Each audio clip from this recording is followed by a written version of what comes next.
Olá pessoal, tudo bem? Seja bem-vindo, bem-vinda. Aqui Frietes. Vamos conversar mais um pouco, mais um dia, aliás, sobre as leituras do dia de hoje, 10 de agosto de 2023. Hoje é dia de São Lourenço, Diácono e Mártir. São Lourenço nasceu na Itália em 225 e lá faleceu em 258.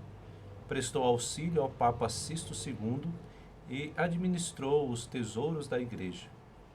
Quando se agravavam as perseguições contra os cristãos, recolheu todos os bens, vendeu-os e distribuiu o dinheiro aos mais necessitados. Seu nome é lembrado na primeira oração eucarística. No exemplo deste mártir, padroeiro dos diáconos, busquemos as forças necessárias para enfrentar as diversidades do cotidiano. Então, os nossos irmãos diáconos, então, que Deus abençoe a caminhada de vocês. Vamos rezar por eles, diáconos permanentes, pai de família, aí são muitos. Também conheço vários diáconos. O diácono Antônio de Brasília, que nós fizemos o mestrado juntos. Abraço para você, Antônio, e que Deus dê perseverança, força e seja esse caminho aí ministerial seja fortalecido pela graça do Senhor. A primeira leitura hoje, 2 Coríntios, capítulo 9, versículo 6 ao 10. Irmãos, quem semeia pouco, colherá também pouco, e quem semeia com largueza, colherá também com largueza. Dê cada um conforme tiver decidido em seu coração, sem pesar nem constrangimento, pois Deus ama quem dá com alegria. Deus é poderoso para vos cumular de toda sorte de graças, para que em tudo tenhais sempre o necessário, e ainda tenhais de sobra para toda obra boa, como está escrito: distribuiu generosamente, deu aos pobres, a sua justiça permanece para sempre. Aquele que dá a semente ao semeador, lhe dará o pão como alimento. Ele mesmo multiplicará as vossas sementes e aumentará os frutos da vossa justiça. Palavra do Senhor, graças a Deus. O Evangelho hoje, João, capítulo 12, versículo do 24 ao 26.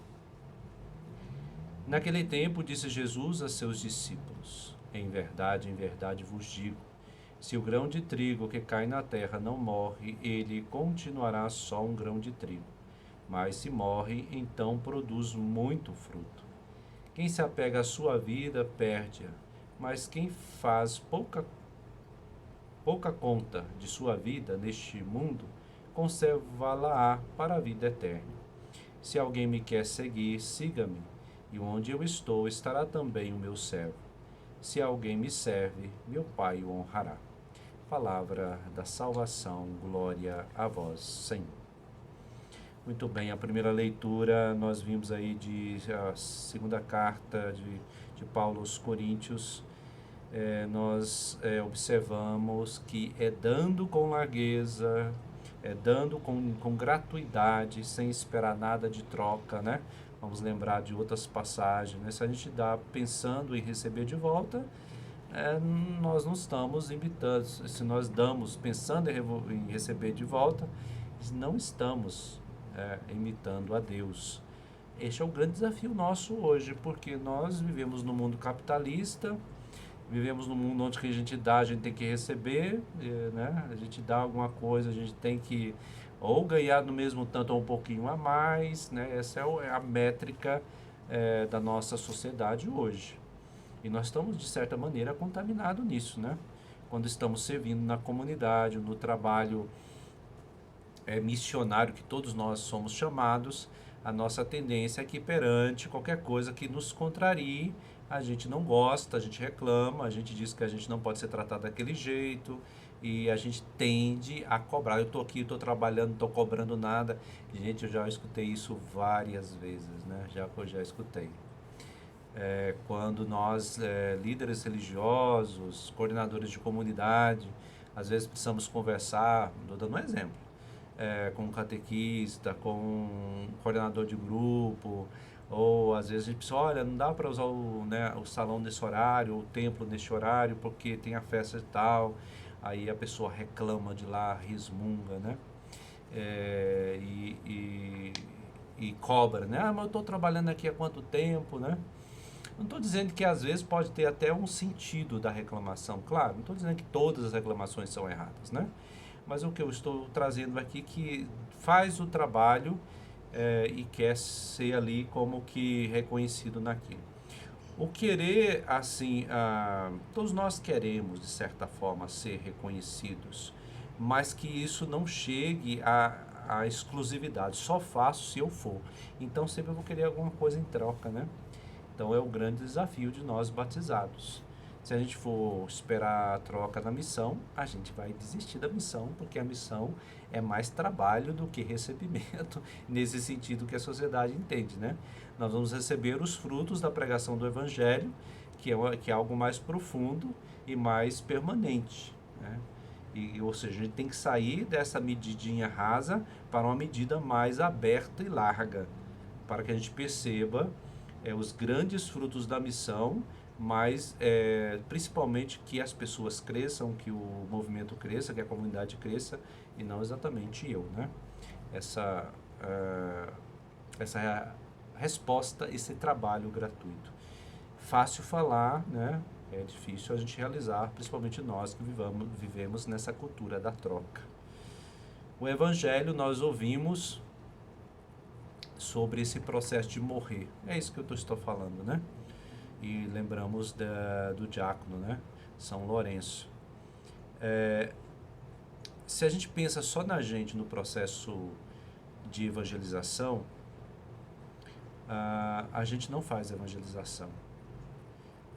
A gente fica preso a nossa, a gente chama de personalismo, né? A gente está ali preso se não sair do meio do jeito, né? Então, não estou dizendo que nós temos um jeito que às vezes nós gostamos mais de algumas coisas. Não estou dizendo contra isso. Eu não estou dizendo que na missão devemos simplesmente anular a nossa personalidade. Não é isso.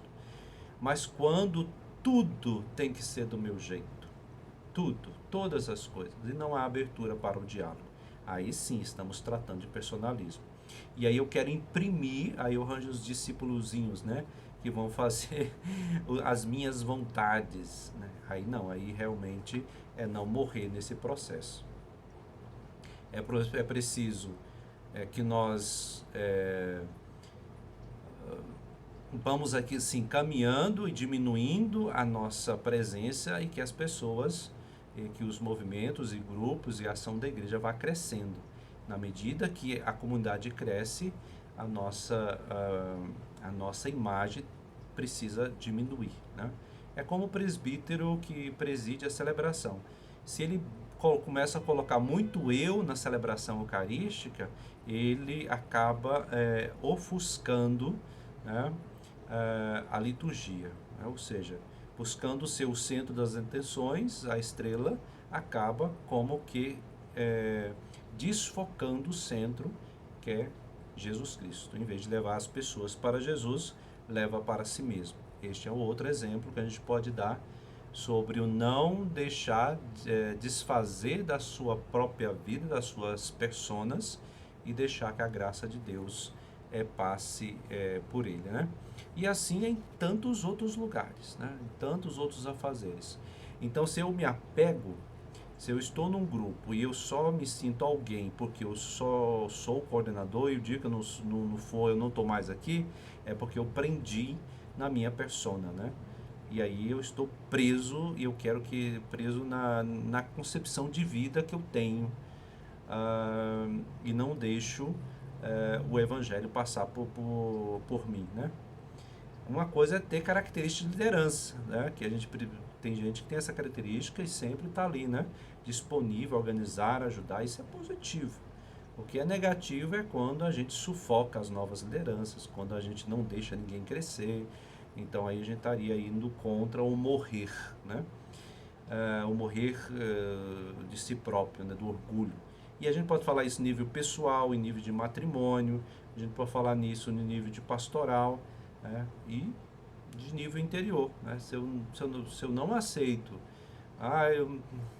que eu sou um vaso de barro, eu queria ser perfeito, mas nós não somos, né?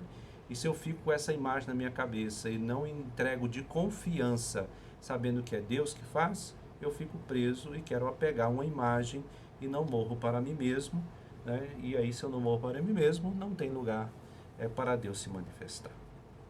Muito bem, meus irmãos, que o exemplo de São Lourenço nos ajude, né, a saber que a caminhada tem esses, vamos dizer assim, esses momentos que nós precisamos morrer para nós mesmos e abrir para a graça de Deus. O Senhor esteja convosco, Ele está no meio de nós. O Senhor vos abençoe, Ele que é o Pai, o Filho e o Espírito Santo. Amém. Tchau, paz e bem.